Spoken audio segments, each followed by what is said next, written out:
Hey everyone, I wanted to make a YouTube video about draft strategies and which ideas I will try once the set gets released. As we all know, it's coming on Arena this Tuesday, where we will be able on drafting it for the first time. So what we will be checking in this is the cards that I feel like will be good to build around and how I see certain archetypes being played as. We will cover all 5 guilds, schools, whatever you want to name them, and a bonus one which will be the 5 color good stuff or just the converge. So without further ado, let's dive in. First one, we will check on Lorehold Boros. The way I see is there are 2 approaches towards this color combination. One of them is aggro, second one would be good stuff, grind stuff, and trying to grind out your opponent. Key cards that I think that helps aggro plan with, or the one that we will be building around, is the Graduation Day. So it's for 1 white. Whenever you cast an instant or sorcery spell that targets a creature, put 1 counter target creature you control.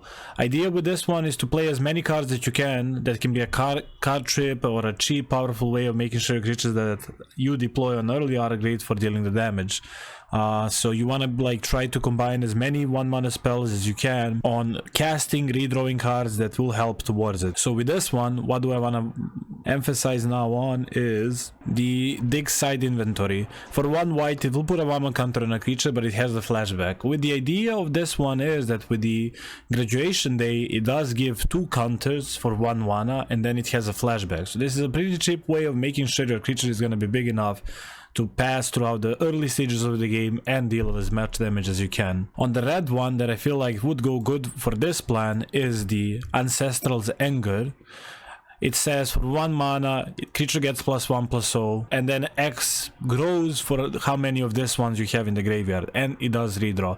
I never did like these cards in past because they didn't feel like they were super supported in the previous sets. We had cards like this in past.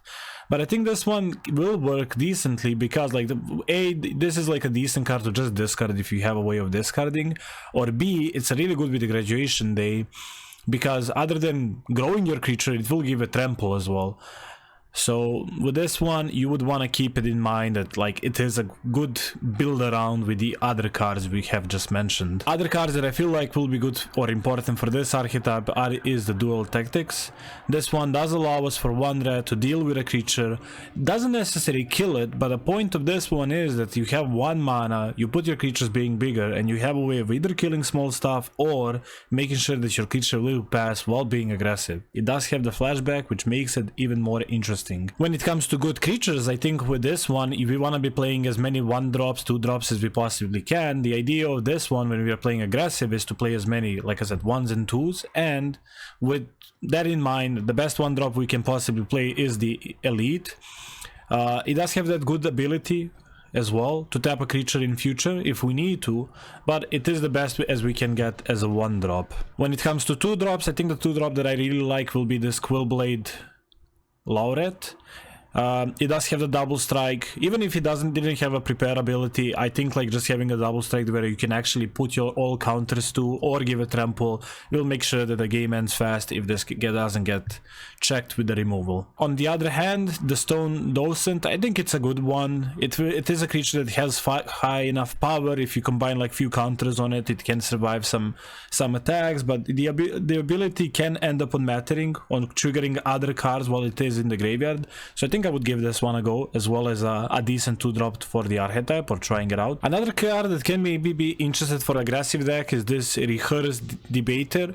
It does feel like it follows up the plan nicely while being Vigilance and 3/3, which you kind of pay for the mana. It has that ability where it can keep on growing while you're buffing up other creatures. When it comes to good red creatures, I think playing the Charging Strife Knight, 3 mana 3/3 haste. When we are not able on attacking or we are trying to set up a bigger turn, this card draw will help us a lot with that. Expressive Fire Dancer, the 2 mana 1, wherever we cast a spell, it will keep on growing. So yet again, another creature that feels like a Festival Crasher that will combine well with the other cards, and I think it is just a solid 2-drop for the archetype. Living History, an enchantment that does give us a 2/2, and the benefit of this one is that it does have a passive effect. Wherever we attack, if a card left our graveyard, it will give another creature of ours +2/+0, which feels pretty sick to have as an option. Other 2-drops that we would be interested in trying out is this Thunder Drum Soloist. This one feels good because it actually has the option of dealing the damage to the face without needing to attack, while yet again it is a solid body that can take the counters and the damage can end up on stacking up. So why is it the idea of playing Boros in first place or aggressive, or how this idea came to me is this interesting card for 4 mana Borrowed Knowledge. Usually I would never like try to make this card work, or I feel like it doesn't seem good on the first glance, but my idea is like if we can make sure that we play like cheap cards like 1 and 2 mana and make sure that we can drop our hand, this card doesn't feel like pretty bad on having a way of refilling, right? For 4 mana we can discard our hand and draw cards how many opponent has. Why is this a benefit? We don't need to be greedy on like, oh, we need to drop our whole hand. Our cards do have flashback, right?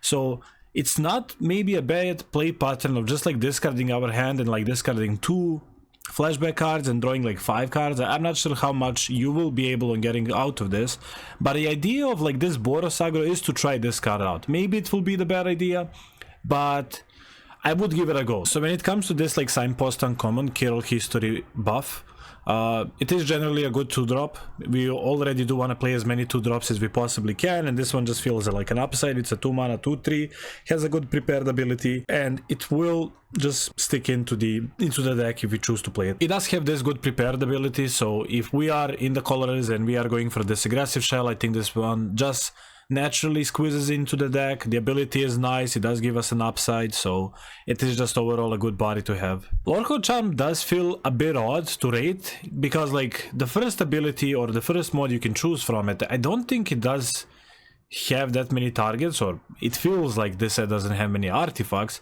Returning a 2-drop, it all depends on which 2-drop you have, or like if you were lucky enough with the rares that you can possibly combine the charm with. But a third ability is the one that is the interesting one, because like it does give you that like small overrun ability. I think this one is great if you have a lot of passive ways of making the board go huge, but with our mind of like just playing as many 2-drops as we possibly can, this one will be interesting on trying out whether to we play it or not. It is an instant, which gives it an upside. You can like return a creature at instant speed as well, but like for example this one would go amazingly with Kirill, and it would go amazingly with this rare if you are lucky enough on getting to open one. Molten Note, a good removal to have in colors. I don't think I need to explain you why this is good. It is a removal and it just gives you an upside of maybe if you're unlucky on ending the game to flashback it. I don't think we plan on flashbacking, but just having a removal does feel nice. Scrollsmith, a great 3-drop, first strike, does do miracles possibly for our deck, so we would definitely be interested in playing this guy. Pursue the Past, with our mind of playing the 4 mana spell, I don't think I would give this a go, but I could be wrong. Maybe this one is still good enough to be played in this aggressive shell. Spirit Mascot, I think this one is great. It's a 2-drop that keeps on growing. Our cards do have flashback, the ones we are interested in playing, so this one feels like it can be randomly a 4/4 by just us curving out. So I think I would be interested in trying this in this aggressive shell.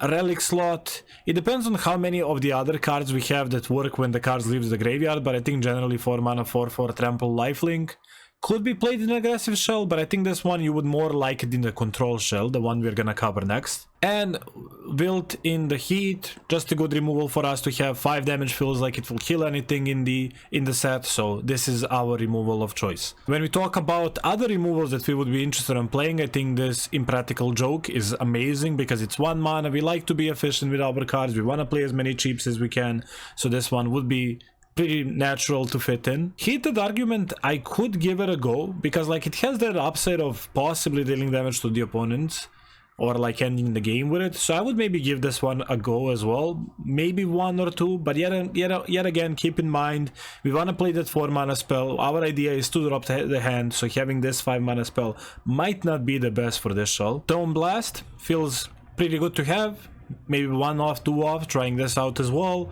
It has deal damage to any target and it does have the flashback, so it's not even bad if you do choose to discard it later on. Unsuitable Mockery, it does deal with a lot of creatures by dealing 4 damage, does give us a surveil with possible hitting our flashback cards. I think this one could be played as well. Ajani's response, I don't feel like I would want to give it a go. Maybe one off, but yet again, our idea is that we want to be the one being a beatdown, so us needing to target a tapped creature for this one to have a discount, I think we could just have a better removal than this in the aggressive shell. Talking about one card that could particularly be interesting is this Rapier with, it is not a removal, but an interesting thing it is, or what it does trigger our other cards, plus it kind of deals with the creatures for a turn. You can tap it and then you make sure that you can attack, and it does rebuy itself. So this one could be interesting on trying it out. Other creature that I did not mention, or which one I would like to mention, is this Soaring Stone Glider. I think we can pretty easily get it to be cast for the 3 mana,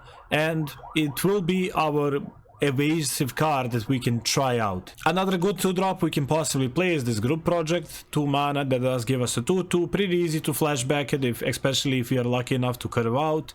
Or we have 3 creatures that maybe did not attack, so this one does feel like will be played as well. Usually I'm not a biggest fan of combat tricks, and with us playing a lot of 1 mana card trips and like other efficient way of putting counters to our creatures, I think that I would not want to play this, but yet again, I don't want to be stubborn about this card, so I think I would give it a go.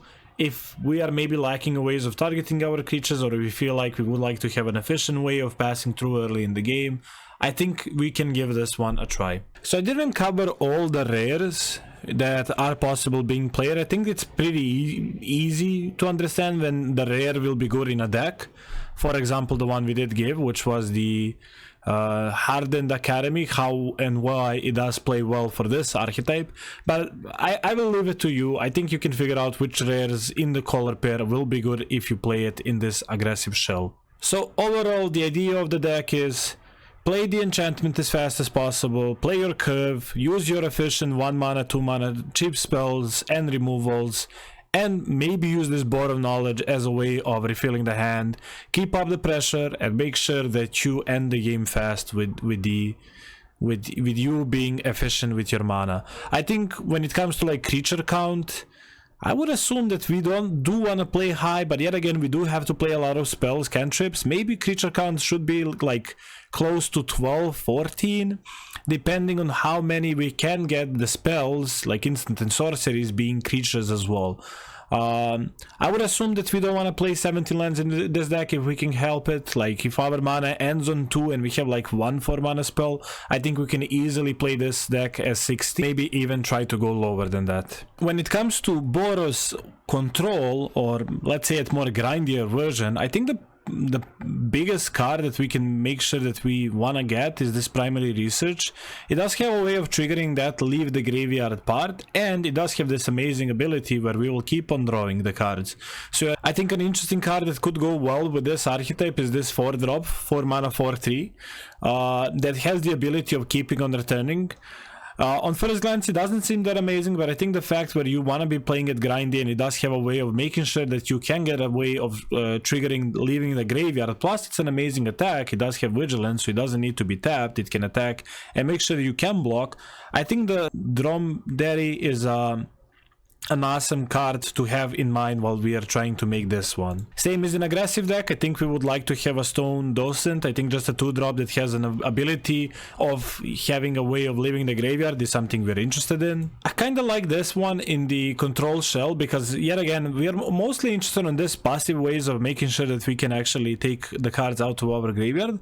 Plus this one, the thing that it does have an upside is it could possibly like take a flashback card from opponent's graveyard. We can keep that in mind as well. Same as in aggressive deck, I think we would like to have this one. We don't need to be aggressive, but having a way of going through our deck will make sure that we can end up on doing our plan. Garrison Excavator feels like an amazing 4-drop for us. It does have this amazing ability where we get a 2/2 every time a card leaves our graveyard. So this one can make sure that we can flood the board with 2/2s if it does get unchecked while we are getting the free value from our flashbacks or cards that do say like an exile card from our graveyard. When it comes to heated argument, I think I would like to play this one in a control shell, because 6 damage does feel like it will deal with anything, and it does have that option of exiling a card from our graveyard. for a passive ability to trigger. I think the main reason why it makes me feel that there is a way of playing this shell as a control are the Rabble Rousers.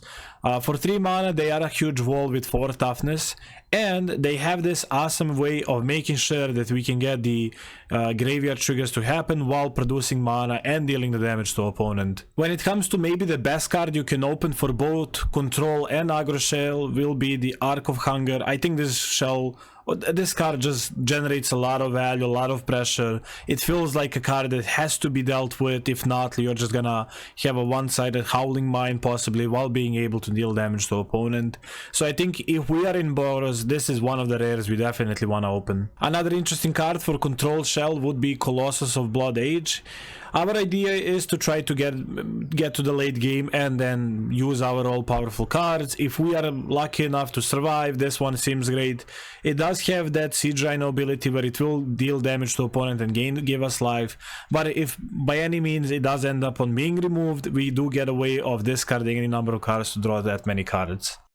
+1. Molten Node does feel like really good removal for our control shell, because this one does feel like it will have the option of getting to use the flashback. Comparing to the aggro version, I think in this one it's not that bad to play Pursue the Past, because it does give us ability of gaining life while making sure we go to the deck to find the key pieces. Relic Slot does feel like the best 4-drop we can have.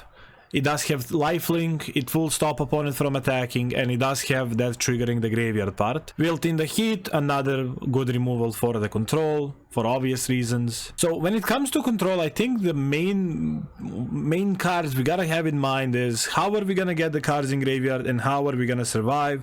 I think one of the ways we can make sure that we do survive is by having decent removals that do go well with the plan, and having cards that are pretty decent on going through themselves. Table to Discovery does mill, it makes sure that we can actually get cards in graveyard, and it does give us a mana rock while providing 2 mana for instant and sorceries.